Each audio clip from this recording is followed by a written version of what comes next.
everyone, I'm Lori Barnes with Kepler College, back with another episode of Let's Talk Astrology Business. I am a coach and a teacher. I teach marketing for astrologers at Kepler College, and I also do individual consultations. I'm here with my partner, Marie, who's going to introduce herself. Thank you, Lori. Hello, everybody. I'm Marie O'Neill, founder of Padma Life Coaching. I am an author, life coach, past life regression facilitator, and all around astrologer. I love it. So we're here to do another session for you and hope that you enjoy this particular episode. I think it's going to be fantastic. We are really excited to talk to you today about our topic, which is communication and the astrology session, which in order to have an astrology session, we have to communicate. We thought this would be a very good topic to cover. All right. We have this presentation broken down into 3 parts. So this is the overview for you. The first part is styles, tools, and techniques. And then the second part is the client experience. And the third part is astrology and communication. So let's go ahead and get started. Okay, so as Marie said, the first part of our presentation is going to talk about styles, tools, and techniques. Let's get started. We always like to kick off our presentations with a definition of what we're talking about. So what is communication? Well, it's the art of conveying ideas and emotions. It bridges the mind and the heart through words, stories, and metaphors. And it transforms information into connection and learning and understanding. The important thing is that communication is a two-way street. And that's why it's so important for our astrology sessions, because we are communicating to our clients, but we're also listening to what our clients are communicating to us. And so we always want to keep in mind that we are in this two-way street in the session. And that means that there's 2 different perceptions, 2 different ways of understanding the information that's exchanged. And we're definitely going to talk more about that today. And then the last thing that we wanted to mention is probably something that you've heard many times before, mostly in the medical profession, but it stands in the astrology profession, and that is do no harm. First, do no harm. So the medium of exchange in the session is communication, and that's what we're going to focus on today, is how to use your words and how to listen and lots of stuff in between. Absolutely. And one of the things that is really important is knowing what your communication style is. And you want to, of course, look to your ascendant, your Mercury, and the rulers of Mercury and your ascendant to determine or to help you determine your communication style. We've listed 6 different communication styles here. Of course, the first one is the assertive dominant. And these are people who are very direct, they're very confident, and they use strong language, but that language is clear. You make no mistake about about what it is they're communicating to you. There's no blurred parts to their communication style, to this particular communication style. And then there is the style that is analytical and steady, or we have it listed here as steady and analytical. I love this style because the person is methodical, they're logical, and they like facts. They don't want innuendo or anything. It's just about the facts. They, of course, ask clarifying questions, which is really important. And then you have the person who is more reflective and they're withdrawn. So this communication style, the person is going to be quiet and more reflective. So you might not get a lot of information from them. And it's not that they're not listening to you, they are. It's just that they're not really communicative in an outward way. And so they need more time basically to respond. So that's a wonderful style too. One of my all-time favorites is the influential, enthusiastic style. Now, this style is very outgoing, very friendly. They can be seen as overly optimistic, but that doesn't mean that they are. It's just that that's the way they seem, and they always seem to use persuasive language and storytelling, which is something that we definitely need when we are doing an astrology reading, because storytelling is people remember stories. Then there is the compliant, accommodating style.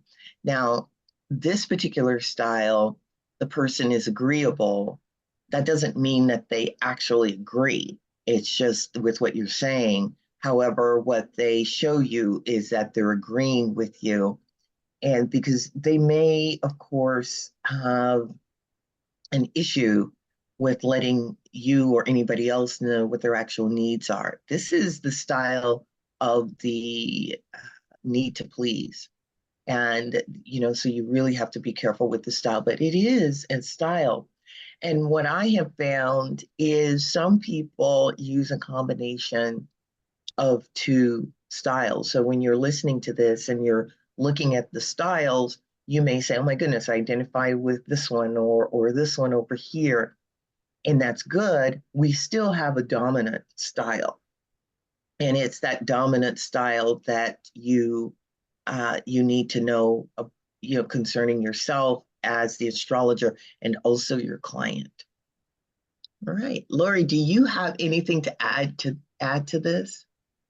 I was thinking as you were describing the different styles of communication that these align somewhat neatly with our modalities and elements, the three modalities and the four elements. And I was thinking, like dominant, assertive could definitely be cardinal, and steady, analytical could be fixed, and compliant, accommodating could be mutable. The polarity of receptivity could be withdrawn, reflective, while the polarity of proactivity could be influential, enthusiastic. And I only point that out because if you are looking at your chart and you're wanting to pull out the communication style out of your chart, if you have an abundance of a particular modality or polarity, and Marie, you were talking about like your dominant and your secondary, that if you have a dominant element or you have a dominant modality and you're looking for some keywords, well, here you go, folks. Here's some keywords that you can use if you're looking for some descriptive type language for communication styles. Absolutely. So the next part of styles and tools and techniques is just to look at how can you enhance your style. We have a few suggestions for you if you're looking to improve your communication style. And the first one is Toastmasters, which Kepler College happens to sponsor an astrology-based Toastmasters group. So you can learn more about that on our website, but it's a great place to sharpen up your communication skills. Another technique, which is used a lot in mindfulness, is positive self-talk and mantras. If you catch yourself with negative statements, like negative self-talk, one of the things to do is to reframe that into a positive statement. And you know who you are if you're one of those people who has that kind of ruminating, Virgos, I'm talking to you. If you are constantly self-criticizing or trying to perfect things, you might want to think of a positive self-statement. Now, I know it's not just Virgos, and I don't mean to be picking on Virgos, but this is an astrology show. So, hey, let's use a little bit of astrology. One of the best techniques that I've ever used personally to improve my communication skills is to watch myself. Now, it's not the easiest thing to do, believe me, I know from my own experience, but when you record yourself and watch yourself, you will learn a lot about how you communicate, and you're going to learn a lot about what you want to improve. So watch yourself, record yourself, watch yourself. Mm-hmm. Making speaking objectives and goals. Like if you know what you want to improve, that's going to help. And listen to your intuition. We all have intuition that we can tap into. Whether you do it or not, that's a whole different story, but I highly recommend that you kind of tap in. That means listen to your body, be aware of what your body's telling you. If you have a funny feeling in your stomach about what you're saying, your body's giving you a message and you want to listen to it.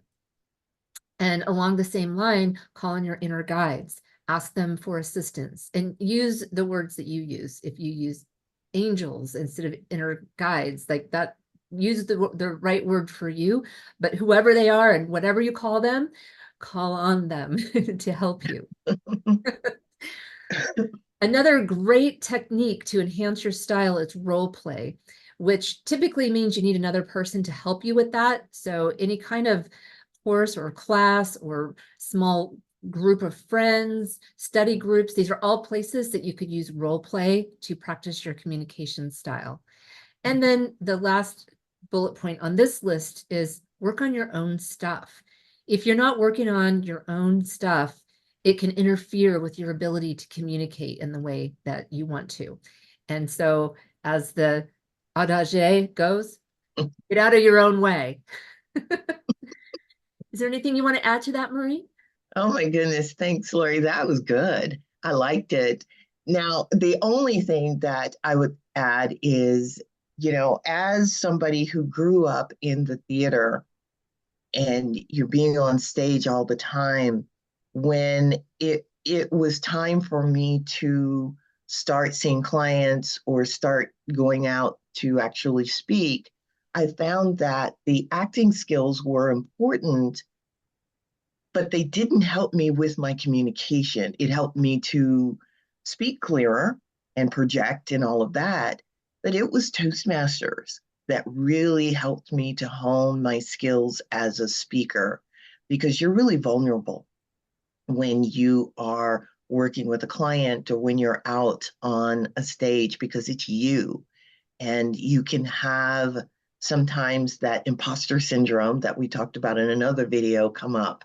There's so many things that can come up to hinder you from actually being your authentic self when you're with a client. And anyway, I just find if you record yourself and look at yourself, like Lori was saying, you get feedback. You can get feedback from your friends too.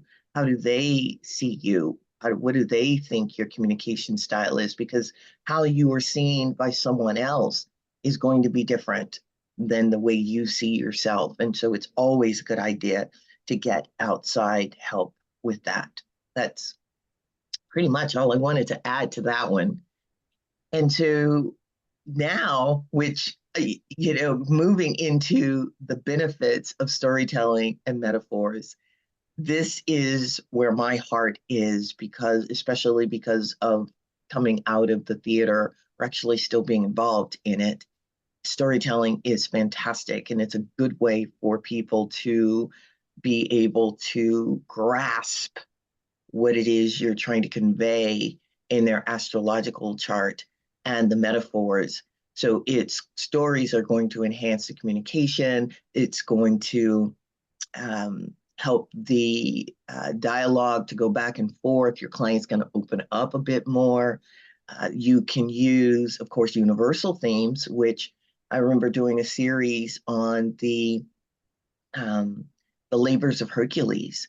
I use that a lot when I am doing an astrology reading, because one of those labors the client is dealing with. And so, you can use that. Another thing is it, this enhances the concepts. It helps the client to understand the concepts, and they will remember them. It also provides emotional engagement. Storytelling basically engages the emotions, which helps the client to really connect on an energetic level with what is going on with them, which is something that you want them to do. You want, it also helps with, or metaphors can really break down intricate astrological aspects, and it makes them simple. Because when you're working with a client or talking with someone, you, of course, don't want to use astrology language if you can at all help it. But if you're using a metaphor, it clicks a lot easier for the client. It can be helpful and uplifting. Storytelling and metaphors can guide the client to new perspectives. And it helps overall, it really does help the client go away with information that they can use that um, describes what they're going through. And it helps them to remember, which is what you really want them to do. It also helps with building communication and trust with the client. So, that's a bonding thing. And so storytelling and metaphors is something that our ancestors used all the time. Because remember, we didn't have the written language for a very long time. And even when we did, a lot of people couldn't read or couldn't write. So the stories were handed down, and they were life lessons handed down through storytelling. Another thing is, in some traditions, when you're learning, you're not allowed to write anything down. There's a transmission that occurs between you and the listener when you're using storytelling and you're using metaphors. It's an energetic transmission, and it's a connector. So I'm definitely a firm believer in using storytelling and metaphors when you're doing an astrology reading. It's going to take your astrology reading up several notches if you do that. And in turn, you help your client, and they come back to see you again. So yes. Anything to add to that, Lori? Ah, that's so beautiful. And I was thinking about metaphors that impacted me in an astrology session. And one came to mind immediately because by the astrologer using this metaphor, it made sense of a Neptune transit that I was having. And that's what sticks with me. She said it's kind of like you got to except that you're in a canoe on the water and the rope has been cut and you just have to trust that the canoe is going to flow down the river in the way that it's supposed to. And that was such a beautiful metaphor. Of course, there's context around that conversation, but it's so much easier to remember that because I can literally, every time I think of that, I'm in that canoe and I'm on the water. But if it's just regular language, we don't have that story to attach to. So I really think it does help with memory, and it's stories are fun. We get interested in stories. We want to know, well, what's next? What's going to happen? I just wanted to share that story with you because it was impactful. And if you start using stories, they will be impactful. And you can ask your client how impactful it was so that you get that positive feedback from them, because sometimes clients don't think to tell you that, but I'm pretty sure that when you use stories in your sessions, you're going to find that your clients really enjoy those stories. And if you don't know where to start, I would suggest that you start looking at the stories that go with the planets. They're all named after gods in the sky, and they all have their stories. So start there if you're not sure where to start. Oh, absolutely. I love that. And it's always good to have a theme when you're preparing a chart. I like to look for overarching themes for the year or for whatever it is the client is dealing with, and then come up with a story to match that theme. Yeah. Oh, Okay, so we're going to move on and talk about good communication skills as part of our tools and techniques section.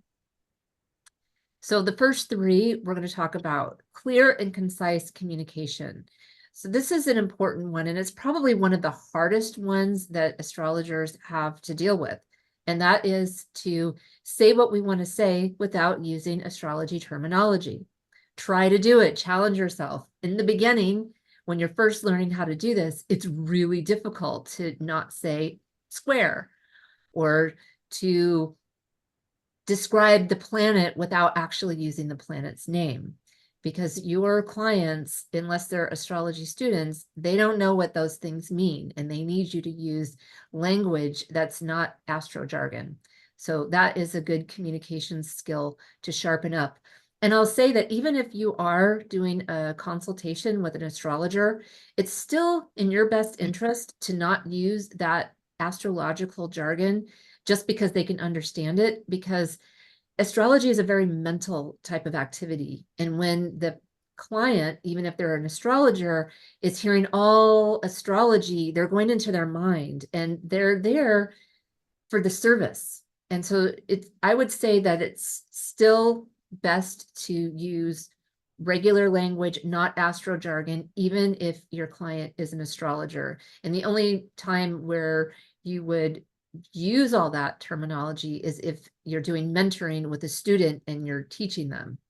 But I would really try, and I would explain to your clients who are astrologers why you may not use very much astrology, that you will certainly show them where you're pulling that material from if they don't understand, absolutely share that. But I would also just really think about the why behind not using astro jargon, and not just like who, like, oh, this person knows astrology, so I'm going to use astro jargon. I would say it's not that simple. The next is empathy. Empathy is putting yourself in the client's shoes and trying to understand their perspective, even if you don't agree with it or you think that they should be doing something differently. They have their own chart, they have their own challenges.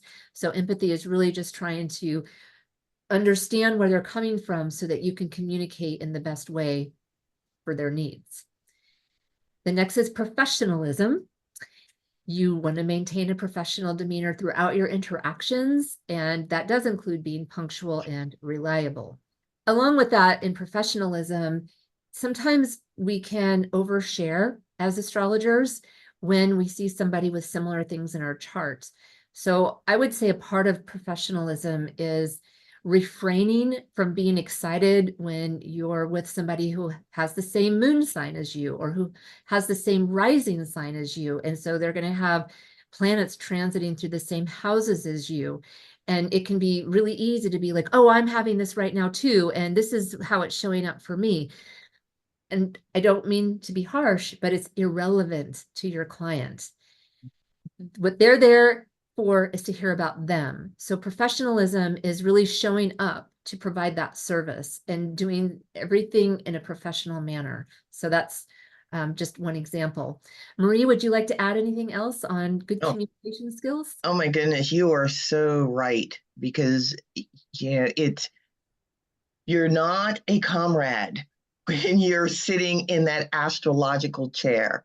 You are somebody who is an expert at this, and people are coming to you for your expertise. If you have something similar to the client, you do not have to, you really shouldn't even say anything about it unless it is necessary, unless it's going to enhance the actual reading. And with the jargon, I have found I've gone to astrology readings as an astrologer and sat there and listened to what was being said. And it's like, huh, I didn't understand, and I asked questions, didn't understand the jargon because I'm trained in a particular type of astrology. And if you get somebody who is from another type of the type of astrology, or another school, they're going to use jargon from that particular school, and it just doesn't work. So you got to be careful with that. Yeah. And so moving on with the tools and techniques, active listening Now, active listening is something that we probably all have heard about, but maybe we don't know what it is. And it is the foundation of good communication. Because have you ever seen? I heard one of the actors say this, Spencer Tracy. He was talking to Burt Reynolds. Burt Reynolds was a brand new actor, and he ran into Spencer Tracy and he says, "Oh my goodness, can you give me some advice on being a really good actor?" And Spencer Tracy's response was, "Listen and respond." That's what you have to do.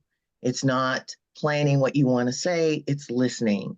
And this is active listening. That means that you need to be present in the moment, not thinking about what it is you want to say next. You're listening, and you're listening with your whole being to what the person is saying to you. And you will automatically know what to say next, because you're having a conversation. You want to pay close attention to, of course, what your client is saying, both verbally and non-verbally. Look at what they're not saying. Look at their body language. Look at how they're saying what it is they're saying, their eye contact, their facial expressions. That's going to tell you a lot. Are they agreeing with something or saying something positive, but they're shaking their head no? I mean, that's going to tell you a lot. You, um, you of course want to be respectful in your communication. You want to be authentic, and you, like I said, you thinking. We put here thinking while the other person is talking won't work in an authentic communication, conversation. It just doesn't, because the other person knows that you're thinking. They can see it. And that's not what you want. You want to always ask clarifying questions. If there's something you don't understand, if there's something you want additional information on with the client, ask. It clears up a whole lot, because remember, we are bringing our life experiences to the reading. And a client can say something and we take it in a particular way, or we assume what they mean based on our experiences, our life experiences. Well, that may not be the client's experience. So you do want to always ask clarifying questions, which can go a long way in helping you bond with the client, helping you give the client what it is they need in a reading. And just being a better astrologer, you want to also have good eye contact with the client. There are some clients who will mirror you back with good eye contact, but some won't. But you always want to use eye contact, clear eye contact with the client, because um, that's going to help you connect with them. That is, unless it's culturally inappropriate to do that. I've had instances where I've been working with Native American uh, medicine person, and I was, of course, not the astrologer um, for this person, but I could give, information to them on astrology, and you never really look them in the eye, because they're the medicine person, and it's not respectful to look them in the eye. So you kind of just you're looking down a bit, but I'm sure you get what I'm talking about with that.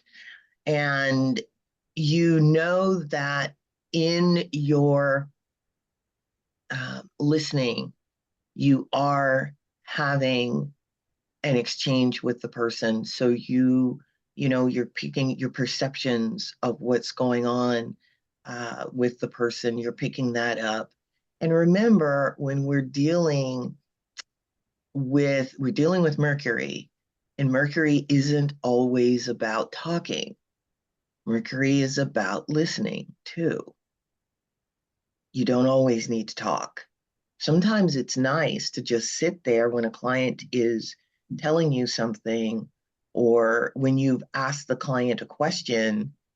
It's okay to have those, what we call pregnant pauses, to give the client an opportunity to think, to come up with their own answers.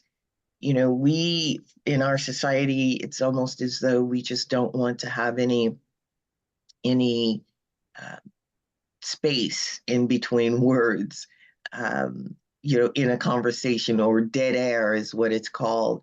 And it's not dead air. I call it magical air because it's tingling with possibility. What is the person going to say next? And so be okay with there being quiet time in the reading, because with the communication style of the client, like I said, they may be someone who takes a minute or two to catch up with what you're saying, and you don't want to move on to talk about something else until you can see that the person is on the same page as you, and it has clicked. Whatever it is you've talked about or you're talking about has clicked with them. What would you like to add to that, Laurie? Yeah, that's so good.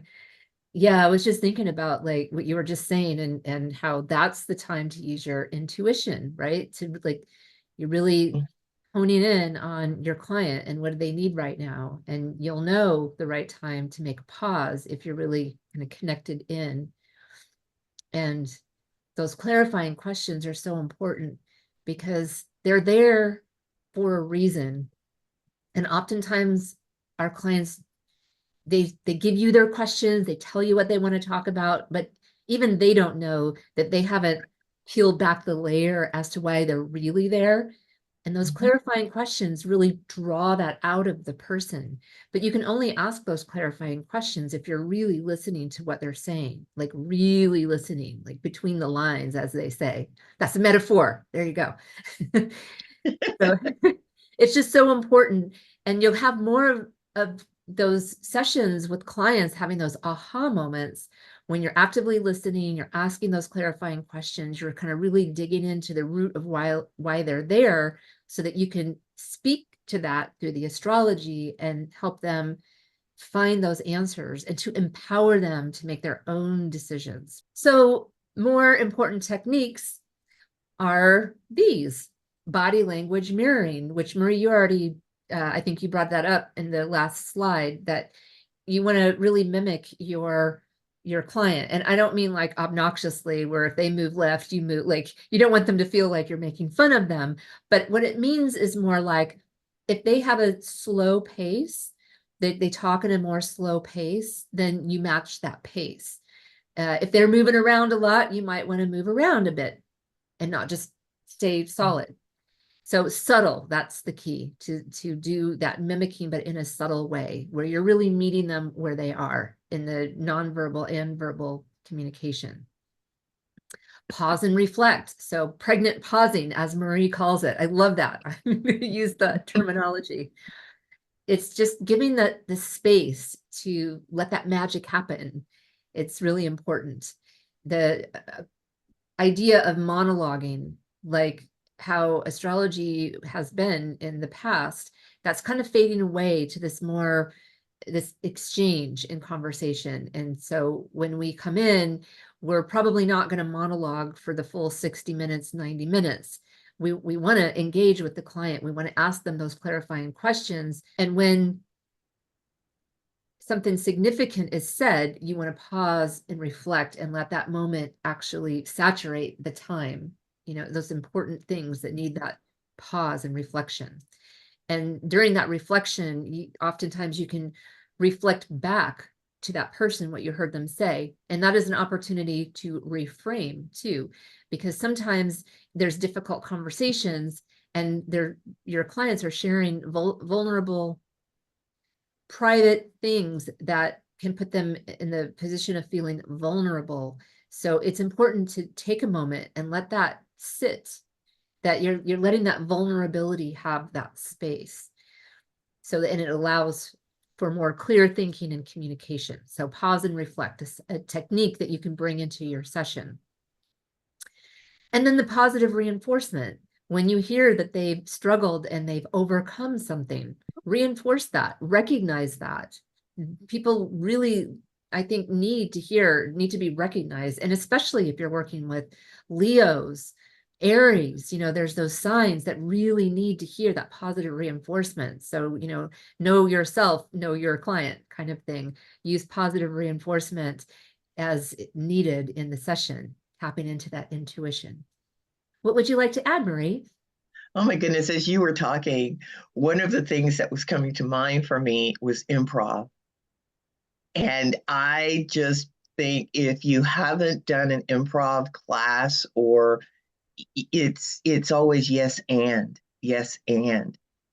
I love improv in addition to Toastmasters for this very reason, because you're having to use the body mirroring, you're having to do the pausing and the reflecting, you're having to use all these tools and techniques in improv. And that is an enhancement that helps you to enhance your skills when you're sitting in the session with the client, especially because you've got to listen and you've got to use positive reinforcement always, because you can never say no in improv. It's always yes and. What you are learning to appreciate your skills and the client's skills of knowing what it is you're actually saying to them, that communication style. The other thing with this, I find that's a really good setup for being able to do this, because remember, you are a container when you are in the session with the client.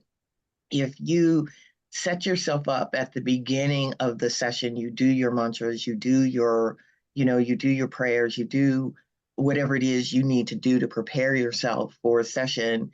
When you're there, the client can feel it, and that gives the client,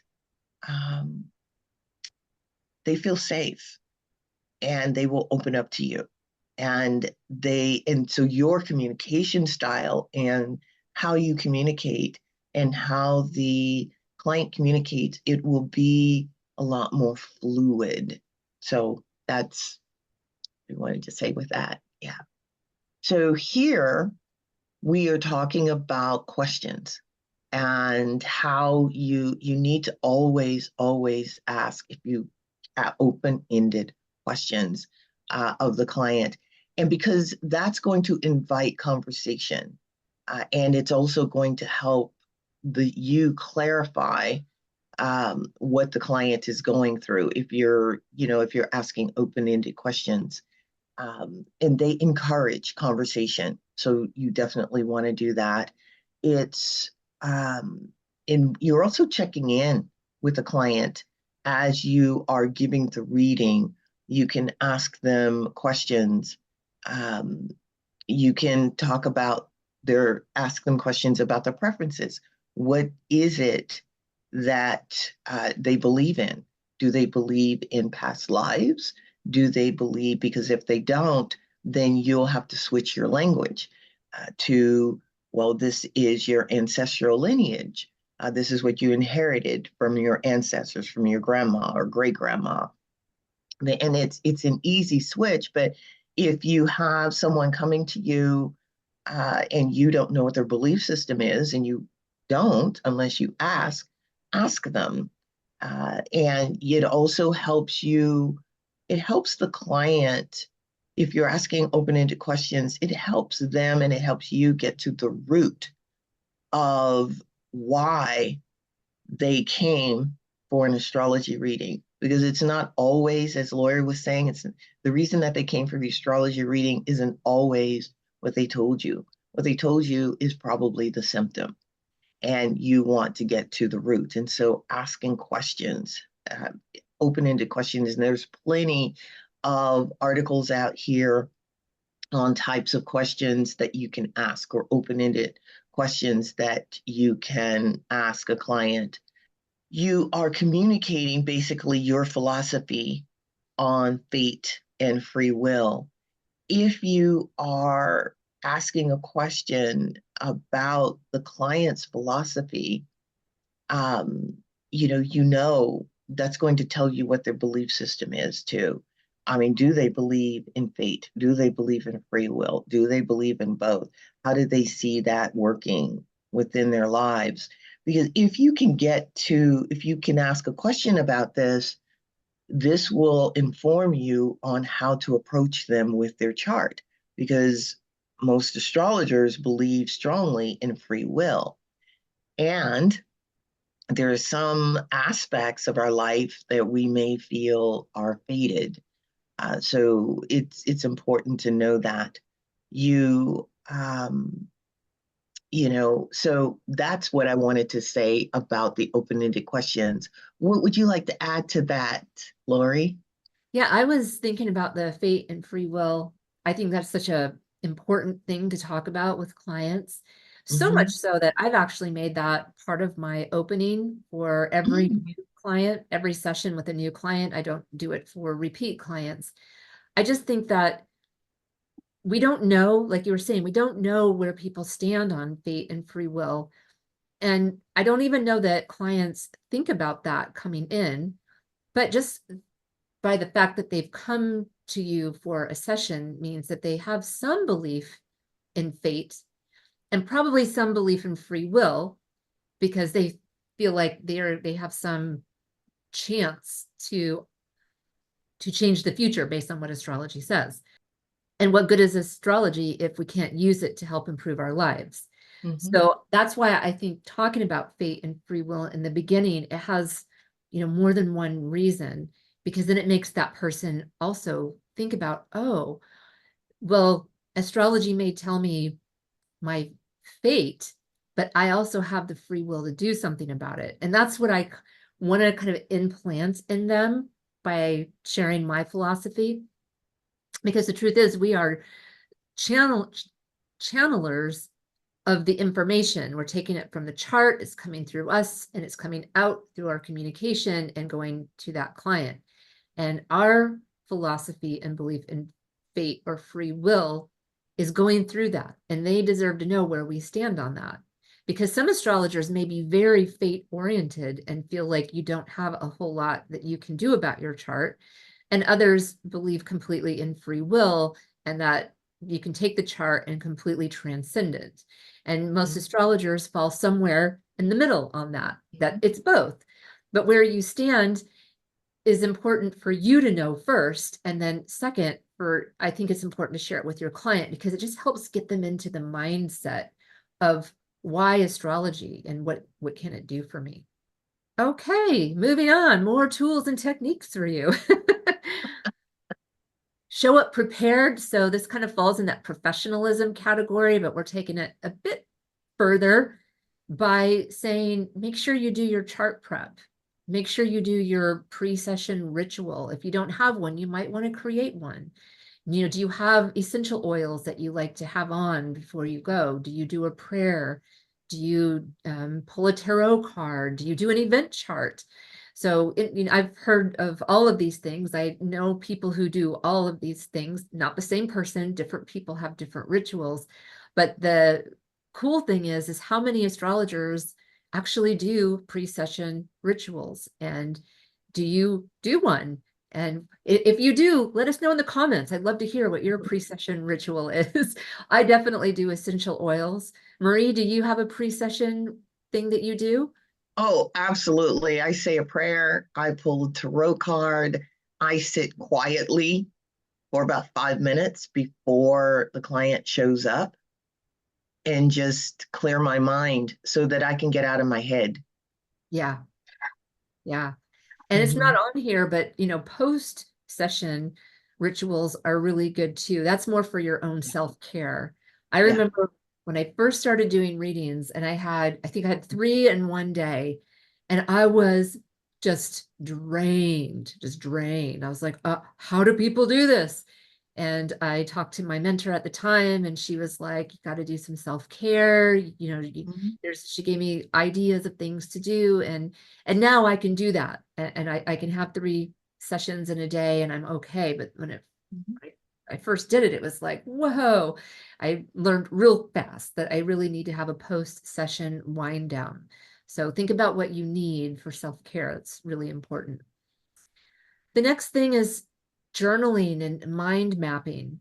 And this is helpful for just organizing your thoughts. Just like I was saying, like I realized after doing my first 3 sessions in one day that I needed something to help me. So journaling is a really great thing. I'm a huge advocate for journaling, so I admit I'm biased. I really love journaling. And I love mind mapping, and I do mind mapping in many different ways. I definitely use technology, Canva or Miro. I've used those as just like the blank canvas, and you can just throw anything up there, everything on your mind, you just get out. But really what I find works best for me is to get a piece of paper and to go sit outside and just let it all come out and just grab it all. But you do whatever you do, you, as my friend Megan says, you do you. So, find what works for you, but it's important that you are able to capture all of the creativity and the ideas that come out of communication. And a lot of that does come out of session, but we're not just talking about the client session right now. We are going to get there, but just in general, like for communication, if you have a lot of air in your chart, or you have a lot of mutable in your chart, your mind may be constantly coming up with ideas, like more ideas than you can humanly do, even in a lifetime. But you still want to organize them, you want to capture them, and you want to figure out like what is realistic and what isn't. And I usually do that by both journaling and mind mapping. And sometimes they are one and the same, but other times they're not. A journal entry can be just a journal entry, and a mind map can be like this intricate web of ideas that I have now gotten out of my head. And apparently there's some research on this that, especially like before you go to bed, that if you have a lot of things going on in your mind, that sometimes you can't sleep because your mind just doesn't want to forget them. So have paper and pen next to your bed and mind map it out, like just get it out of your head, journal it out, whatever you call it, so that you can sleep or you can go on. So it's not like gnawing around inside your brain. Switching gears now to consistency. I work a lot with marketing and branding, as you probably know from Kepler College. And branding is one of the specialty types of consultations that I do, but also as a marketer, a professional marketer, I cannot stress how important brand consistency is. This has a lot to do with communication. So I just want to throw that out there. We can do a whole presentation just on branding, so I don't want to open up that can of worms or go down that rabbit hole, but it's an important concept. Be okay with what is exchanged in the session. This is something that I hear astrologers talk about all the time, that they didn't get to touch like 90% of what they prepared for the session, or they didn't get to talk about that 8th house stuff, or they didn't get to talk about that transit, or fill in the blank. And if you're really listening, if you're using active listening, you're paying attention to what the client told you they wanted to talk about, as long as you did that, be okay with what was said, because you've talked about what was most important for the client. It is not most important that you talk about everything you researched, everything happening in the sky, every transit, every progression, every solar return chart. You can't. It's not possible. You have a very little amount of time. And so what you want to do is focus on what the client wants to talk about and then be okay with that exchange. During the session, you're looking for coachable moments. You're looking for those aha moments, and you're doing that by active listening. And this last technique is more about self-care, which we've kind of touched on a bit in this last slide, that in order to have good communication with your client, you have to be able to show up fresh and prepared. So that means you have to take time off. You have to take care of yourself. And one of the things that I recommend you do is you block that time off in advance. Because if you're using an automated calendar and you're not blocking off time, then your time can just get booked. So if you know that you need a weekend a month to just take care of yourself, block off a weekend every month. If you know that you want to work less over the holidays, block off that time in advance. Nobody can go and book something on your calendar. I highly, highly, highly recommend that you do that. Actually, go do that right now. Pause the video, go to your calendar, go block off some time, some much needed time off. And that way you'll have the ability to regenerate and refresh. What would you like to add, Marie? Oh my goodness, you are so right, Lori. What I learned as I became a more established astrologer and even coach, is even during the day, initially I set myself up with like 15 or 20 minutes in between clients. What I realized is I actually needed more time in between clients. I will give myself an hour in between clients, and that's to do the self-care, because you've already prepped for hopefully for your clients for the day, but you still you go to the bathroom or go get something to eat, or just sit outside in the sun, and to shake off the last session so that you can show up fresh for the session that is coming up. And yes, you make less money because you may want to only do 2 or 3 readings in a day, depending on how long your readings are. But you need to find that balance, because if you get yourself out of balance, it's going to affect your readings, and you don't want that. In addition to that, when you were talking about the journaling and the mind mapping, a lot of times what I'll do is I actually use my phone, the notes on my phone, to dump what what I'm thinking about, and I'll just sit there and type it out on notes, and set a calendar date for myself. Say, okay, you need to look at this, and I do reminders and things like that. So that is something that I do. The other thing that I want to mention to you is astrology is such an analytical. It's so analytical, and it is in the head. When you're with a client, you need to be out of your head and into the heart. I mean, I shouldn't say out of the head, but connecting that heart with the head, so that when you show up for the reading, you are showing up as a whole being, and your ego isn't taking control of the reading. And of course, as Lori said, the reading isn't about you showing that you know so much, or that you've done all this research. It's about the client, and the client is number one always. And so do whatever you can. I believe that showing up prepared and doing whatever ritual it is you do, that helps you to connect your heart with your head, and so that you can give the client what they need and not what you think they need.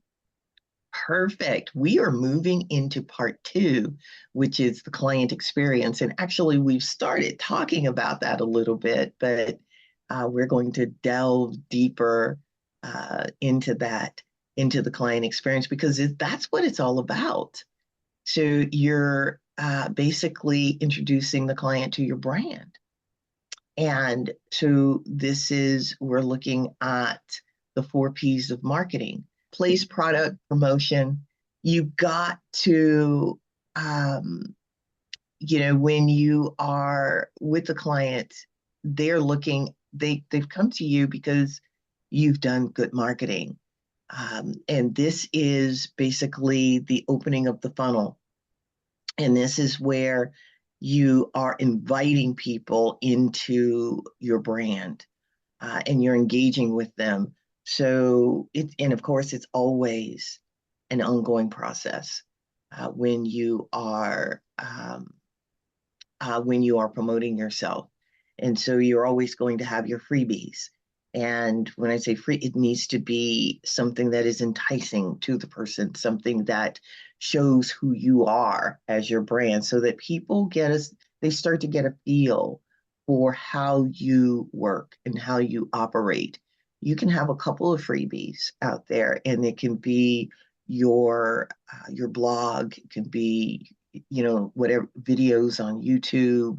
It can be a downloadable um, workbook or whatever it is, or program that you've put together that is free. I mean, the sky is the limit with this, but this is where people are entering your funnel and it's free. And then, of course, they move on from there into you're building a relationship with the person, or you're beginning to. And sometimes be okay with, if you're doing a blog, be okay with people reading your blog and taking a long time, or what you might perceive as a long time, to contact you for a reading. It may be a year or so before the person contacts you for a reading, but you have to be consistent with whatever it is you're doing with your freebie, and it needs to be automatic. We did a talk um, on the technique or the technology out here, and so set it up so that it's just automatic, so that you don't have to do anything, that they can just go and get the freebie. What would you like to add to this, Lori? Yeah, this is the part of the process when you're just getting to know somebody, or really they're just getting to know you. It's Yeah. more of that in this first part of this 4-part process that we're going to lay out for you today.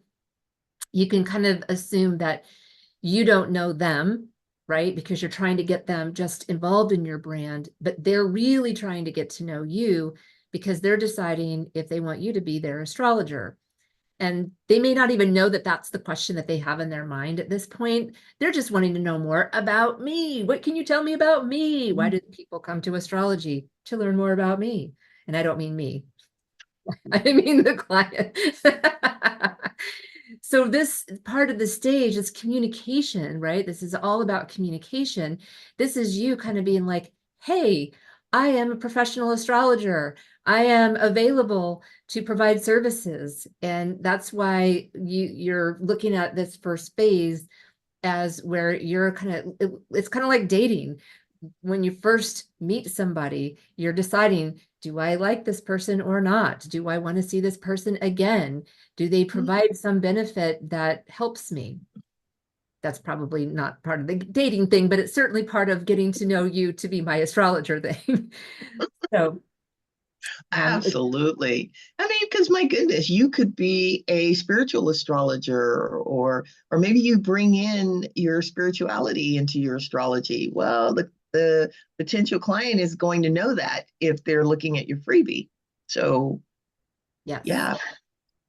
Okay. So moving along on the first stage of the introduce ideal clients to your brand process.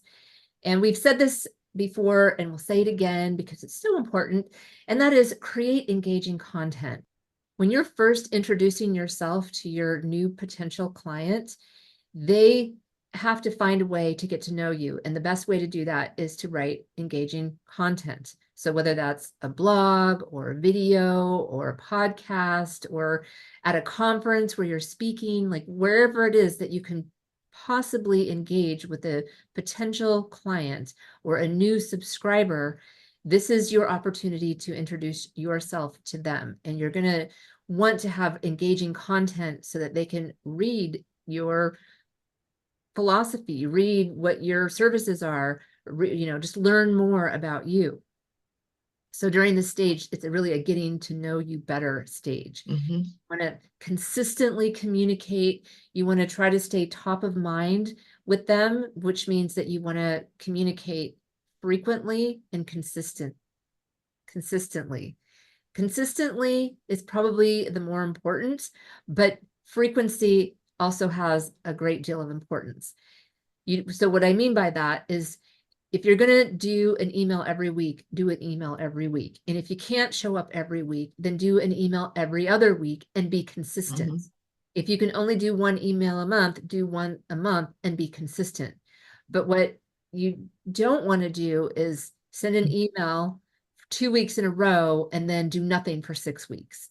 that is inconsistency, and it's not going to help you build your audience. In fact, they may be like, who is that person? I don't even remember who they are when you show up in their email box. And that might prompt them to click the spam button. And you don't want somebody clicking the spam button, because the email marketing services, they watch those things.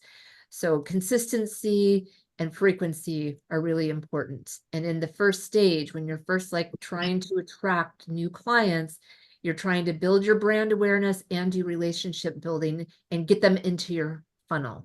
And the way that you're going to do that is by creating engaging content. So it's really important for this communication of your brand. Did you want to add anything to that, Marie? I love that, Lori. As you were talking, I was thinking about uh, if for some reason you're not able to get your blog out or your video out or whatever, that week, you need to let your audience know that you're not going to be able to do it. I remember I was on a trip not that long ago, and I had recorded my videos for my Ask Coach Marie series, but because there was so much background noise, it didn't work. What I ended up having to do is I went to one of the botanical gardens just on a visit, and I decided to do a live video for the audience, just saying, hey, you're not going to see the Ask Coach Marie this week, but this is where I am. And let me just show you this.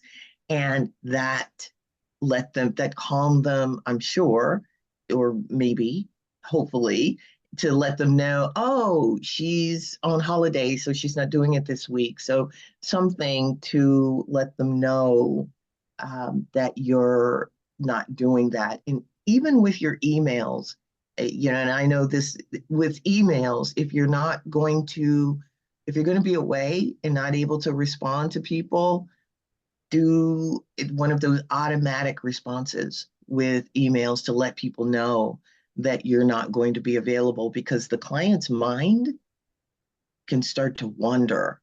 And, if you're not getting back to them right away, they're wondering, are you still in business? Is there a problem?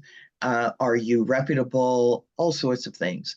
So you've got to be consistent with whatever it is you're doing, or they will go away. And the next part of this that we are going to talk about, which is what we're going to talk about, is your relationship, the new phase with your relationship with the client, because they're now your client. And so you've shifted. You've got them in your funnel. They are hiring you to actually do their chart reading.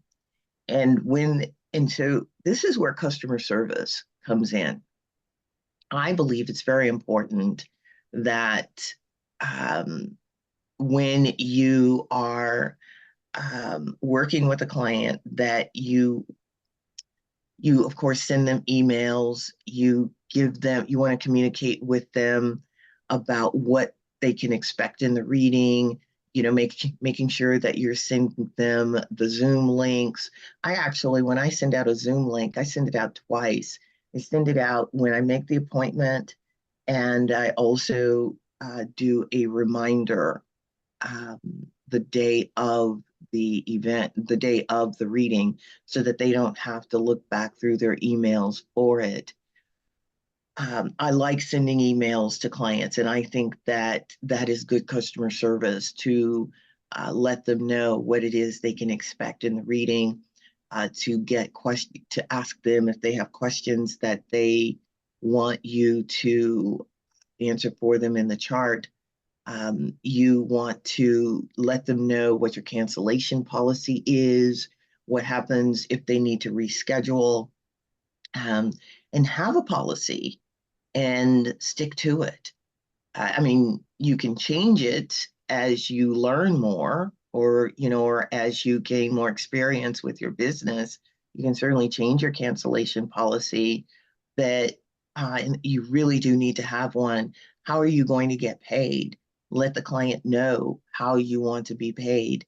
My preference with clients, especially new clients, is to get paid ahead of time, 24 hours before, so that the money part is off the table. So what you're doing here is you are letting the client know what they can expect from you as a business owner, because you are a business owner and you have to run your business like a business. That's how you're going to grow. Let them know, how long the session is actually going to be, and do your best to stay within that time frame. If you give an hour reading, don't go an hour and a half, or at least if you're going to go an hour and a half, ask the client if it's okay. If Because the client might have something else coming up, and so you always want to be mindful of the client's time. Let the client know when they can expect a recording of their reading. If you record your readings, you may not, and that's okay. But just keeping them informed. I love information. I want to know what to expect, and I always assume that my client wants to know what to expect. Customer service, that is key here. And you you want to, of course, with your marketing, with whatever it is you're doing, make sure you keep creating engaging content that keeps your clients engaged. All right, Lori, what would you like to add to that? Yeah, that's so important, right? Right. There is research that says that like people who become your client are more likely than any other group to sign up for your new services or your new course or your new fill in the blank.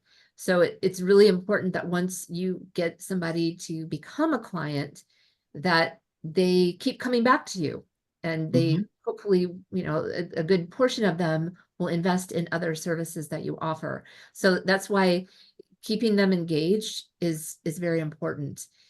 And I was thinking about how the word delight there, and it's there intentionally because I actually did a master's program in marketing. I have a degree. And so when I say that delight was a word in the textbook, it was like a serious marketing textbook that we used in my program at the college.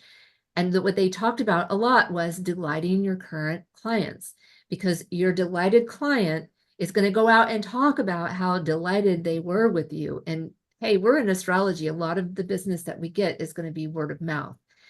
So not only are these people probably going to be the first ones to invest in your new course, your new book, your new whatever service, like anything that you offer, but they also will talk about you out and about in the community and probably get you more business. So, you could think about the first step that we talked about as the greater funnel, where you're just trying to get people into your funnel. Once they've purchased, they've gone through your funnel, you're a client now, and you want to remember them too. It's not just focusing on finding new people, but it's also working with the group that you already have. So if you create a new freebie, make sure you send it to your current people too, and not just send it out there in the community finding new people, but you're remembering your core client base. There's a quote for you. Love that. Communication sometimes is not what you first hear. Listen, not just not just to the words, but listen to the for the reason. I love that. Yeah. Okay, we're going to move on to the next step. This is the client experience in the session. So you've got them in your funnel, then you got them to schedule a session with you. You've given them all the information. Now we're sitting in the session. You have your client in front of you. What do? Well, the first thing, and maybe most important thing that you do in that 60 to 90 minutes, however long you visit with your client, is to address their question first. If your client has a burning question, something they really want to talk about, and they've probably already told you what it is, and it's probably the symptom and not the root, as Marie said, then they're going to be sitting in that seat waiting for you to give them information on whatever that is. And if you start talking about other things, or you're really focused on some astrology that you really wanted to talk about, and you go on about it for the first hour, what is your client doing? They are sitting there ruminating on, when are they going to talk about the job interview? When are they going to talk about this person that I just met and might have romantic feelings for, right? So definitely address their question first. And even if you think that there's some things that you want to talk about before you get to their question, just because of what their question is, and you feel like this information would be better presented in that order where their question may come second, let them know that, because then they can be like, oh, okay, I'm going to listen to what you have to say because you're going to address my burning question right after. So now that I know that, I'm going to go with you. But if you don't let them know that information, you could have somebody sitting in front of you that's not really as focused or engaged as you want them to be. We've already talked about sharing info.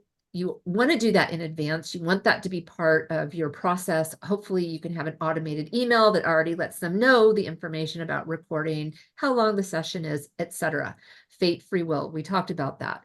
But once you get with that person, I think it's a good idea to just cover those things really quickly in the beginning, and then figure out how you're going to do the recording, etc. You want to be sure that you've removed distractions. Put your phone on mute, minimize any other screens. If you have like another screen, like a lot of us have a big screen and then we use our laptop for our work, like minimize stuff, put it away so it doesn't distract you. If you have those little banner things that like notify you when you get emails and calls, etc., you might want to put a do not disturb on. Most computers have that these days, where you can tell your computer, just hold it for an hour so that it's not bothering you. You want to foster a sense of trust and privacy in the session. People are going to share with you private information about their lives. They're going to probably be in a vulnerable state. That's when that empathy is really important. When we were talking about styles in the part 1, this is where you're really using those styles and techniques. And you really want to be sure that you're communicating in a way that your client feels like they can trust you with their private information.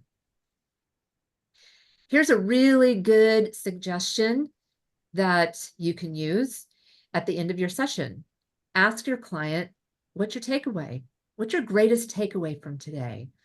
Or another type of action sentence, like, what's the first thing that you're going to take action on that we talked about today?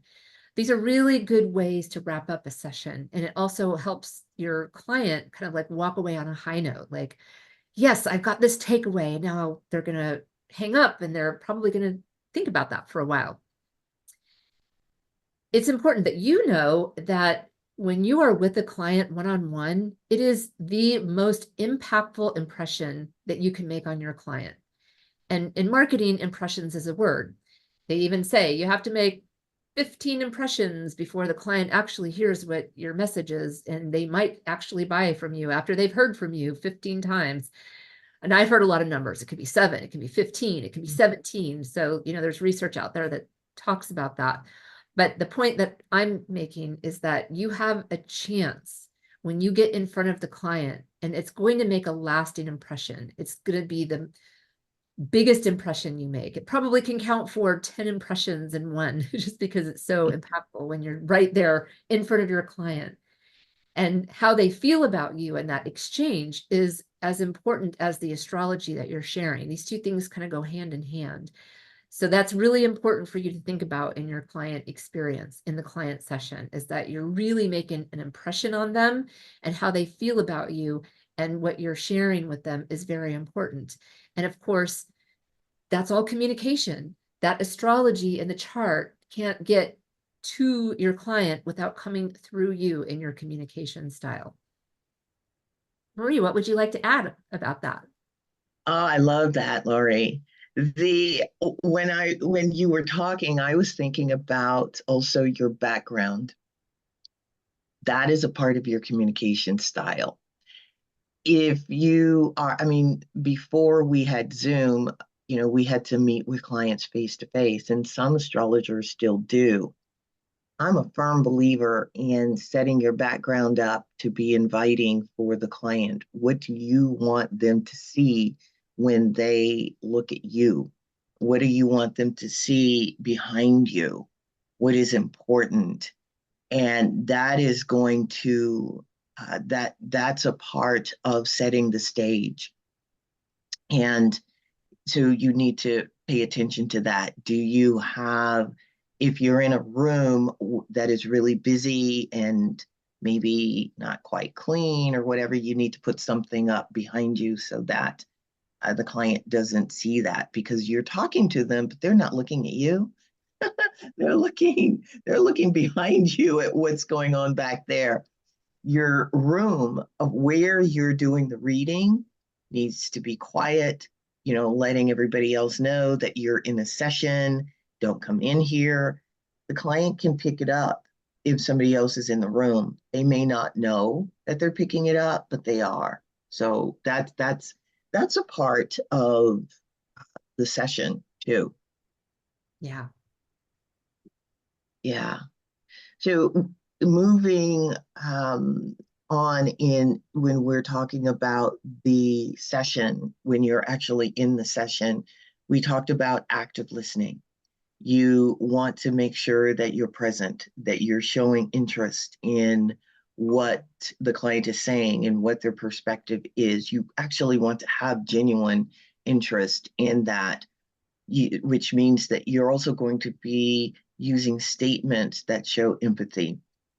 Um, you can use phrases such as, that sounds really difficult, or, oh my goodness, that must be really tough for you, or must have been really tough for you.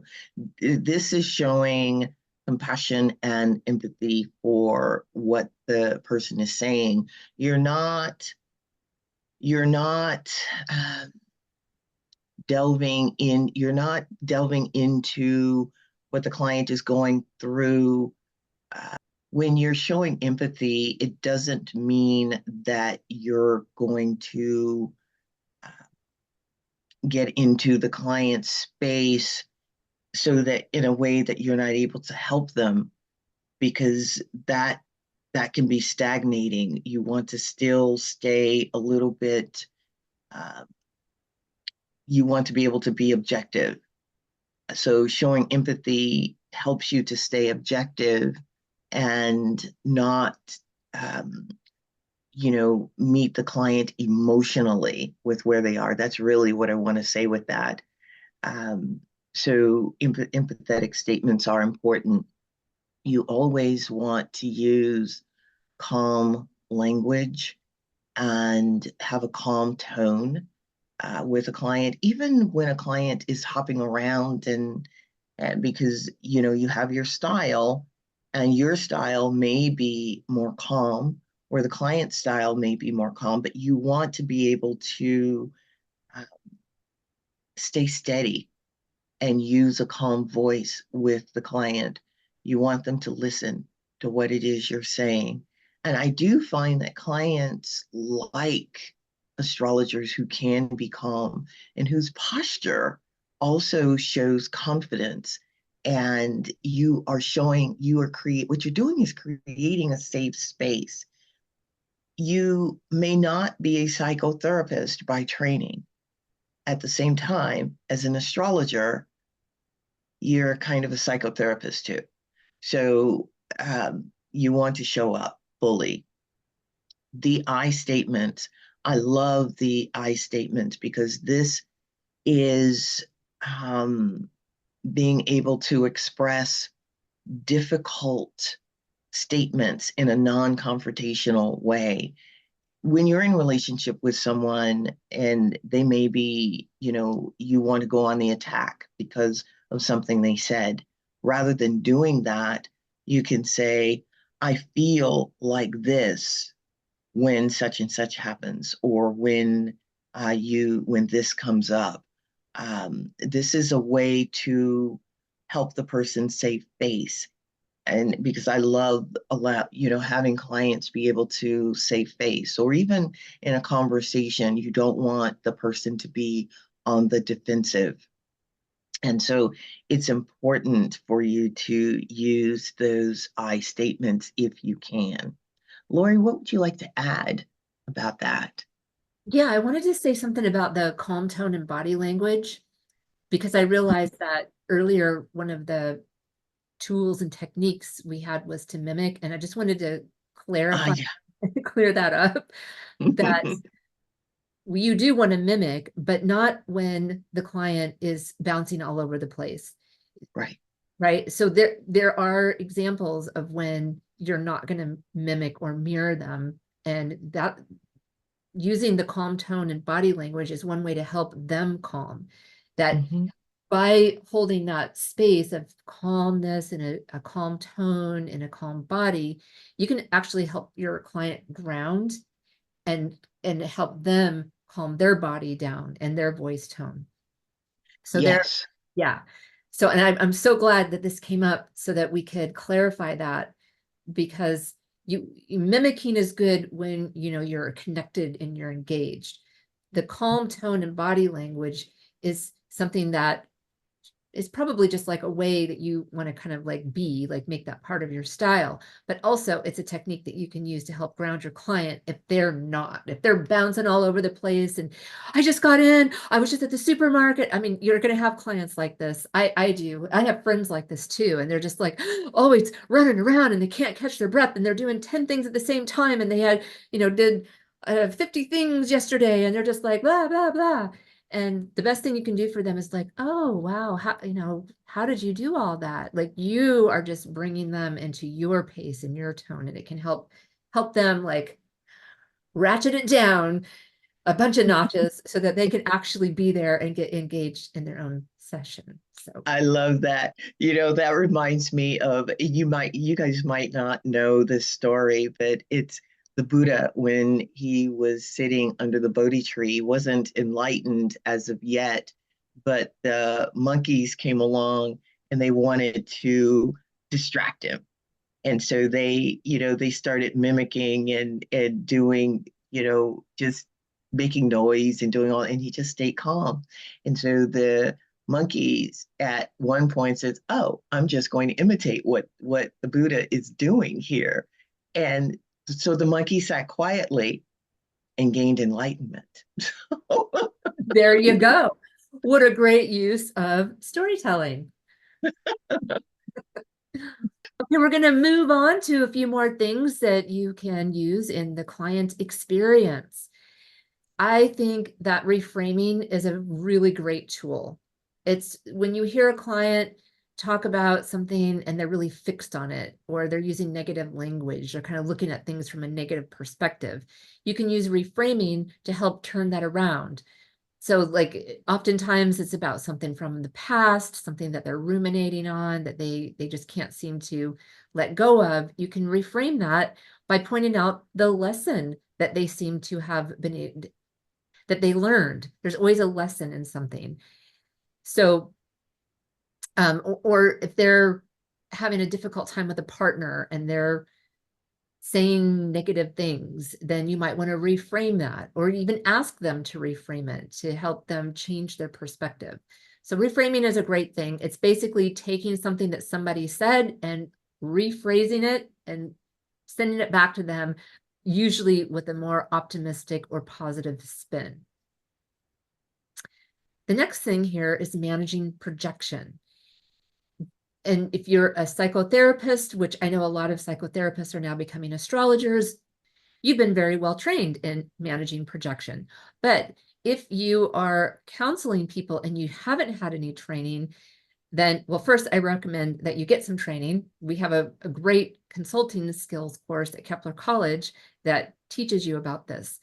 But projection is basically seeing a characteristic that's descriptive of yourself, but you see it in another person, and you usually don't recognize that actually you do that, because you're not recognizing it in yourself, you're seeing it out there in someone else.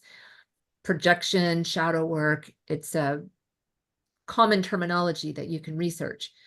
And so you're going to probably run into it in the session. Now, it can be you projecting on your client, it can be your client projecting on you. And oftentimes the way it shows up is the client is talking about something they're experiencing in their life and they're projecting. So it can be really tricky to recognize projection because you don't see it in action to know that that's when it really is. That's what's really happening. But it is likely that over time, you're going to get fairly good at recognizing when they might be projecting something, because usually it's when they're telling you about an experience in a negative way and the other person was the bad person. It was all bad. They did everything bad and the client did everything right and they did nothing wrong. There's usually some projection going on there, and you may want to help them take a look at that. And how do you do that? Well, you use an I statement for one, because as soon as they hear, well, you may be at fault in this situation, which is not what you're going to say, but that's what the client's going to hear, then it's really hard to talk to them about it, because then they're very focused on what they didn't do or they didn't say. But if you use the I statement and you approach it like, I'm wondering, then you can help them manage the projection. Delivering bad news. So yeah, that's going to happen, right? Happens most of the time and pretty much every reading, because who gets to have a life where there's not difficult squares and oppositions and conjunctions from the outer planets? So you're going to have to talk about these things. And how do you do that? Well, I would like to help you prepare for, you want to ease them into it. So delivering bad news, the way you do that is you ease into it and you prepare them for that. You can be like, hey, there's some challenging things that are being reflected by your chart. I'd like to talk to you about some of them and help you prepare. Or I see some of these challenging experiences in your chart and they're happening right now. So what's going on with you right now? Like, what are some of the challenges you're dealing with right now? Like, let them tell you how that's showing up. So then you can talk to them about the time, how long that's going to happen. And once you get an idea for how they're experiencing it, then their chart comes to life and you're able to really talk to them about this thing. And you're not sticking in the bad news part, right? You're just preparing them and you're going into the actual conversation. It's very unlikely there's going to be any surprises because the client, they're living that life and they already know.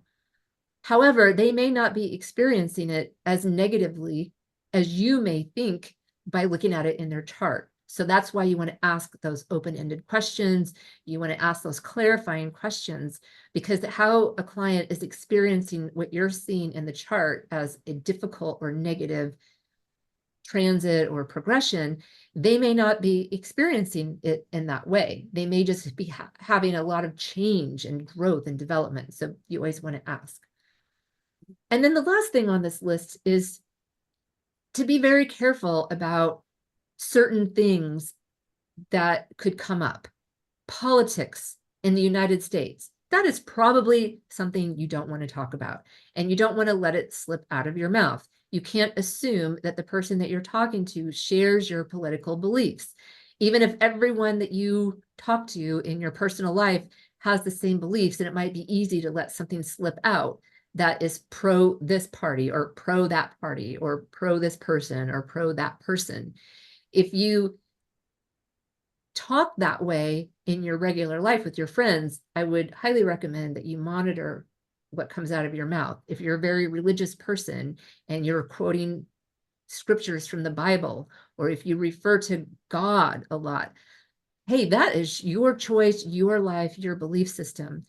When you're talking to clients, they may not share that. And you might want to be careful about how you say those things, because you could upset your client.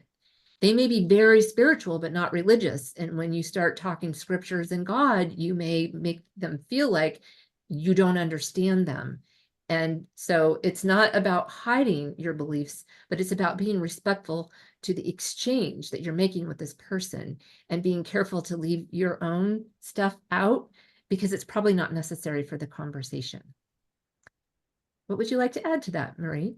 I love that. With the delivering the bad news, I am always a why person. I love the word why.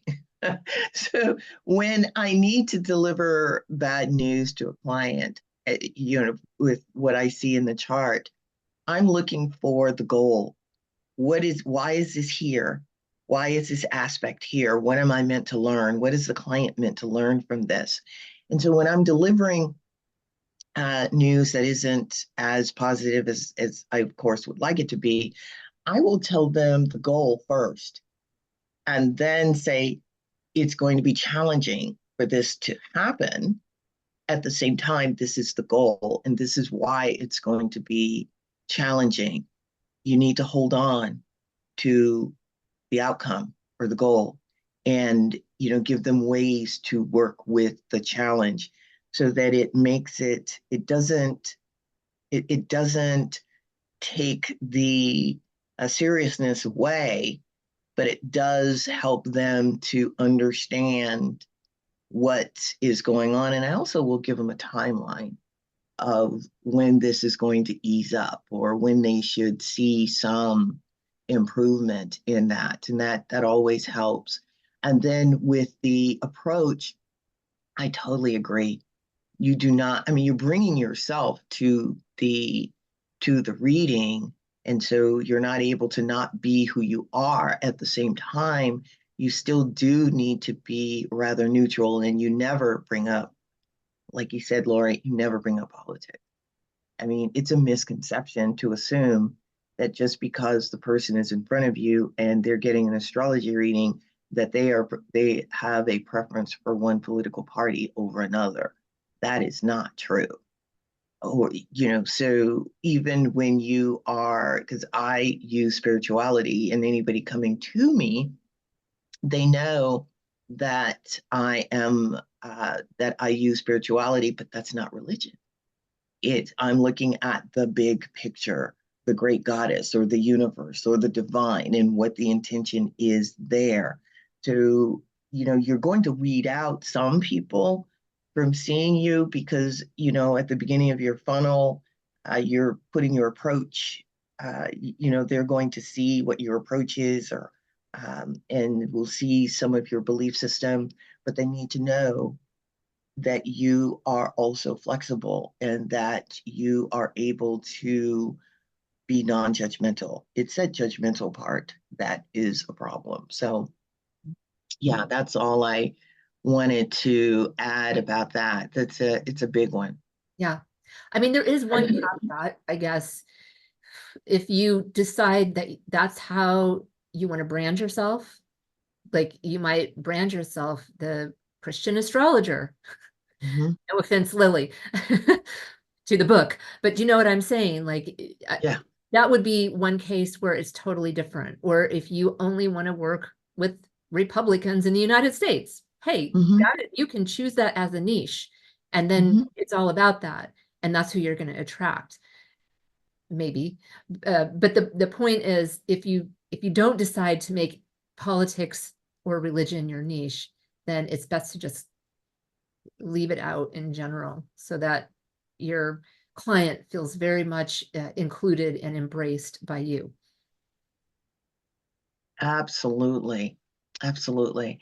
And moving right along with the client experience, in between and after session, this is so important. When you have a client, make sure that you're adding them to your email list. Sometimes clients come to you and they haven't been in your funnel. I mean, they haven't received your newsletter or your blog or anything like that. Maybe they were a referral. You need to have some process set up so that you can add them to your email list. And if they're coming to you as a client, You have to assume that they know they're going to be on your email list. So I don't see a need to ask permission from the client to put them on the email list. You can let them know that you're going to do it, but you would let them know in your follow-up email, which is interesting because I believe that it's important that you send a follow-up email to the client, because you're going to be sending them their charts, their recordings. You're going to be hopefully expressing gratitude for them coming to you and saying thank you. You want to let them know um, when, of course, the recordings will be available and how long they'll be available for them to download. I use Dropbox. And so when a client comes and gets a reading from me or with me, I let them know that the recording is going to be there for them for 3 months. So they need to download that recording within that 3 month period, because after that, it's gone. It's all about information, and that's a part of that customer service. Uh, the aftercare with the client, letting them know also what is next for them is important. So if you have other services that you're offering, let them know in that follow-up email that you're also a life coach, or you're a past life regression facilitator, or you're a tarot card reader.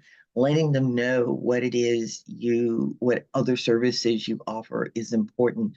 Also, in that follow-up email, let them know approximately when you would want to do a follow-up reading with them. Maybe you've done a natal chart reading, but not the transits and progressions. Let them know, hey, let's set up a transits and progressions reading, or however you want to say that to them. But letting them know what your services are in your follow-up email is a good way to get them coming back. Also asking for testimonials, referrals, and feedback. You can offer some type of gift or discount for referrals to help them, to give them something for sending other people to you, or getting or giving you feedback. You want to make sure that these are these are your biggest fans, because they are in they are you are doing readings with them, and they are going to be your biggest champions and your biggest fans. So you want to do whatever you can to keep them happy. You um, you want repeat business, as I said before. And to get repeat business, you need to ask for it. Follow up with them. With birthday reminders, with Christmas emails, and letting them know that you're triggering them to contact you for reading when you do those birthday reminders, and Easter cards or Christmas cards or whatever it is you do. But you do want to um, when you're giving them a birthday reminder or birthday note, I like to go into their solar return chart and look for something positive and say, hey, it's your special day. Have a wonderful birthday. And this year is going to be magical because XYZ is happening for you this year. And that's a good way to trigger them to contact you for solar return reading. You want to make special offers to your current clients. Maybe you're offering retreats, or you offer them 10 or 20% off of their next reading. I have clients who, when they come in and they say pay for 2 readings, sometimes they want to do a specialty reading, or maybe they're doing a natal chart reading and a transits and progressions reading, and they want to pay for it all at once. I give them the savings. I do not charge them full price for each. I give them a savings, and that is a motivator for them. They're more than likely going to come back to you again because you're showing them that you're giving them something. You're showing them that you care. So that's what I wanted to tell you about that. Lori, what would you like to add? Yeah, no, that's good. It's these are your paying people, so we can't stress Mhm, how important it is that you stay in contact with them. That's why it's important to have that consistency with your email, mhm, which is usually the way that people stay in contact with their audience. You can do social media, but such a small percentage of your followers actually see your posts. Once you start having a client list, it's really important that you manage an email list and that you reach out to them. And if you're really busy, I know a lot of us are, then do a monthly email, just, once a month so that you're staying in front of them, and put some content in there and make some offers like what Marie was saying. And that will help you keep your current clients delighted and all of the new clients as they're coming into your funnel. And mhm. it gives you an Hey, opportunity to promote your new stuff. So if you add a new service, if you create a new course, whatever those things are, you already have your email newsletter going out to them every month, and you can invite them to your new offers. mhm, yep. And everybody loves receiving personal notes too. So if you're sending out birthday messages or you're, um, you know, send a personal email that doesn't have a whole bunch of people on it, or where the client can see, oh my goodness, she's sending this out to everybody. You're just doing it to one person. Yes, personalize those emails or write a Mhm. personalized email. Write a personalized email. Yes, They exactly. both work. They do. We're at part 3. And here we are at part 3, folks. We're ready to go into the astrology, which I know we all love. So let's jump into astrology and communication. We wanted to let you know that when we were first brainstorming the topic communication and we were writing up the notes that turned into this presentation, that it was the day that Jupiter moved into Gemini. So we kind of grabbed a little bit of that energy, and it's inside of this presentation. So hopefully you're feeling some Jupiter and Gemini energy coming through. So what is the astrology part of communication? Well, there's planet Mercury, which is your communication style. At least that's what I call it. I do a whole course on branding, and I give the planets all a job title, and I give Mercury the title Director of Communication. So looking at your chart and understanding communication through astrology, you want to look at your planet Mercury. And you can call it your communication style. You can obviously learn more by the house that it's in, the sign, the house, and where the ruler of Mercury is, which can sometimes be Mercury if it's in its own sign, Mhm, Gemini or Virgo, but when it's in any of the other signs, it has a ruler. So you want to look at that ruler as well and the house that it's in. That's going to give you a lot of information on your communication style. I mean, think about it. Do you have a fire or air Mercury? Or do you have a water or earth Mercury? Already, that's just looking at polarities, and there's already a difference. So I'm speaking to the choir, you're astrologers, you know that. And then the third house, we want to look at the third house, which is the astrology house that represents communication. All of those things are going to give you a lot more information on your communication style and your client's communication style. How similar or different are they? Are you a water Mercury speaking with a client who has a water Mercury? Or are you a fire Mercury speaking to a Taurus Mercury?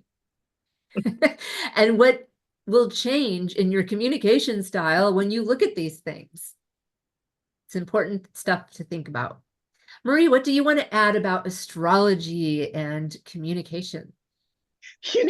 As you were talking, I still came back to improv because when you're communicating with someone, you are using your Mercury. And when you're when, the other person is using their Mercury too. And if there is a clash, you still have to say yes. And so when you're communicating with someone, it's always good if you can tap into, if you have a Mercury that is, in a sign that isn't necessarily compatible with somebody else's Mercury, you can look to other parts of your chart to connect with that person. You're still going to have to use Mercury to do it, but that will help you to hopefully connect with the client. You have, for example, if you have a water Mercury, you're going to be more intuitive, and you're going to be more. You might be quieter in listening, and you're picking up on what's going on, but you may not be as talkative as someone who has Mercury and Gemini, who is just talk, talk, talk, talk, talk. So you have to find some way to connect with that client using your style, because you don't want to turn the client off. You don't want the client to think, oh my goodness, you're not listening or you're not hearing me.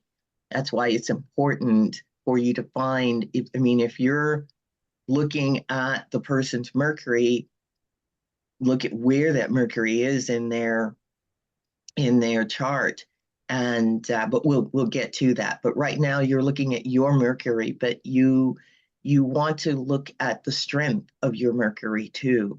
How is your Mercury aspected with other parts of your chart? Is it well aspected? Are there squares? Are there, oppositions? Um, so that's all I wanted to add on that, Lori. Thank This you. is so cool. Yeah. Yeah. And I think the ascendant too, like I like to think of the ascendant and Mercury together as filters that everything Mm, comes in through and out. Obviously the ascendant, we already see it that way. But if you're talking to a client, it goes through your ascendant, but it also is your communication. It goes through Mercury. mhm. So that would be something else to think about, is how are your two filters, your ascendant and your Mercury, shaping your communication style. And of course, you want to take into consideration your whole chart, because that is what's developing all the stuff that's going to get said verbally and non-verbally. And then when you're looking at your client, you want to know in advance, like what do I want to modify to make this a successful consultation? Because if you're a Gemini Mercury and you're going to have a client with the Gemini Mercury, well, you already know that you're both going to be like, "Do, do, do, do, do, do, do, do." But what you also know is that you can moderate yourself and understand that it doesn't have to be a battle for who can get the most words out. Like it might just be a case where you say, okay, Mercury and Gemini, I am going to recognize when my client needs to talk more than me, and I'm going to let them do that. Even if it's not comfortable, even if I have like a lot that I really wanted to say and I couldn't get it all out, it's like being okay with that exchange, that you were given somebody and they are giving you a little bit of a mirror that is going to reflect back to you what Gemini and what Mercury and Gemini looks like. But as the counselor, as the service provider, as somebody who's taken money to give somebody an astrology consultation, it really is on the part of the astrologer to make Yeah. that modification, to Mhm. wrap themselves around what their client needs. Now, you may say, I don't like working with that kind of client, and you can do things outside of the session to try to attract a particular type of client that you love working with. But when you're in that session and you have accepted that money, it is really up to you to recognize if there are some subtleties. It's on the astrologer to recognize those subtleties, and you'll see it in the chart so that you can adapt to that client. Absolutely. And as soon as you say you don't want to work with that type of client, guess who shows up? That trickster just kicks in and says, no, then you have something to learn here. So I'm going to send more your way. Absolutely. It's kind of funny, actually. But speaking of those clients, let's talk about that. Let's talk Oh about my, your ideal client and what that looks like and communicating with that ideal client. So I'll hand that yeah, over to yeah, you. yeah. That so we all know, or hopefully, you're aware when you're looking at the other, not you, but the other. You are the first house that ascended. The other is going to be that seventh house cusp. So you're when you so you're going to be looking at your seventh house cusp for your ideal client, and that's going to inform you of the type or the characteristics of the person that is going to work with you. So you're going to look at that seventh house cusp and the sign that is, excuse me, on that seventh house cusp, and any planets that are in that seventh house. Those are those are going to be adjectives. You're also going to be looking at the house and the sign that rules that seventh house cusp. For example, if you have Capricorn on your seventh house cusp, then you're going to be looking to Saturn. So, where is Saturn? That's going to tell you, that's going to help you with knowing who your ideal client is. And you're looking at the communication style of your audience, of your um, of your client, basically, and you want to hopefully match that up with your communication style. So you're going to be looking at the cusp of your seventh house, and you're going to be looking at the ruler of that cusp. So who do you want to attract? That's important because you will attract those clients to you, but you have to be clear. This is really all about your niche too, and um, so basically you're also with who you want to attract, and how does it correspond with your seventh house cusp? You've got to look at that seventh house cusp. You can have an idea of who you want to attract, but if it doesn't match that seventh house cusp, you're really not going to attract that person, that type of client. You also have to look at the shadow side of that seventh house cusp. Are you attracting people who are reflecting your shadow or their shadow with that seventh house? That it's a big deal to know that. So because and that goes back to continuing to do your own inner work, because the clients that you attract, a lot of times they will be going through something that you're going to learn from, that is going to help you with your issues, because we always have issues, and we always have something that we're working on within ourselves. We're working on our own shadow. So it's amazing how many clients you'll find who bring to you an issue that you are dealing with. That doesn't mean you talk to the client about your issue, as we talked about earlier, but that client may also be informing you about how best to work with your shadow. You're looking at also forecasting techniques to um, uh, look for your ideal client. When is Mercury active? Is Mercury retrograde?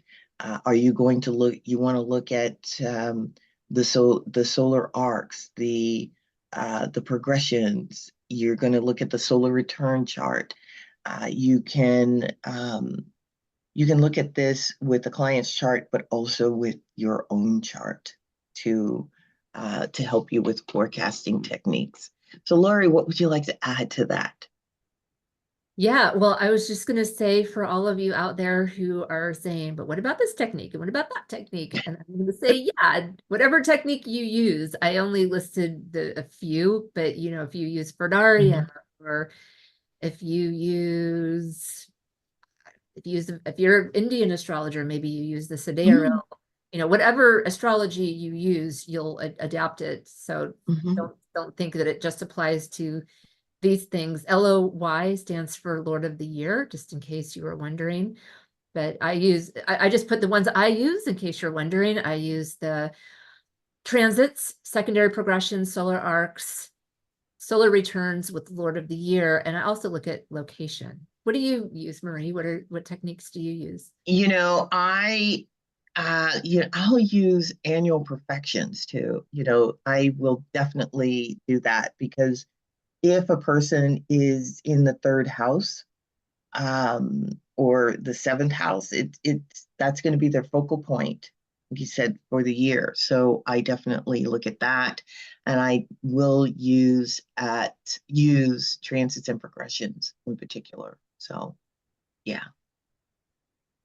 Okay, got another quote. Hmm. To To effectively, effectively oh, go ahead, communicate. read it. Okay, this one is from Anthony Robbins, who says, to effectively communicate, we must realize that we are all different in the way we perceive the world and use this understanding as a guide to our communication with others. Thank you, Anthony Robbins. Very Hmm. famous, positive speaker. I'm sure that he has a different description of himself, but that's the one I'm using. Well, that's all we have for you. We are so happy that you're here, but we want to, before we go, we want to let you know of a couple of courses coming up. Marie, why don't you tell them about the courses you teach at Kepler College first? Yes, I thank you, Laurie. I teach two courses at Kepler College. Fundamentals of Life Coaching Skills for Astrologers is taught in the spring, every spring. And this is where you learn about life coaching and how to merge life coaching with astrology. You get practice sessions where you actually coach your fellow cohorts in the classroom. The second part is the business of the business. And this is all about setting up your astrology business and your coaching business together. It goes through, what type of business you want to set up. Are you going to set up, be a solopreneur, or are you going to set up an LLC? It talks about the website. It's basically setting up the business. That course is taught in the summer. So if you're interested, of course, in any of the courses that you see here, go to the Kepler College store to actually find out the dates that these courses are being offered and to register. Laurie. Yeah, thank you. Well, we will have the links below in the description as well. And I teach marketing for astrologers, where I cover, it's a comprehensive look at marketing. So we're going to look at the whole stage. We'll look at the 4 Ps. We'll look at website, email, business plan, promotion, social media, messaging. We cover a lot in that course. And I run that in the fall live. So I will be able to answer specific questions about your marketing strategy right now. And here's how you can find us. So we really appreciate you joining us and watching this video. We'd love to hear your comments. And if there's a particular subject that you would like us to talk about, please leave that in the comments below. Yes, absolutely. All right. So we'll see you next time. Thank you so much. Bye-bye. Bye.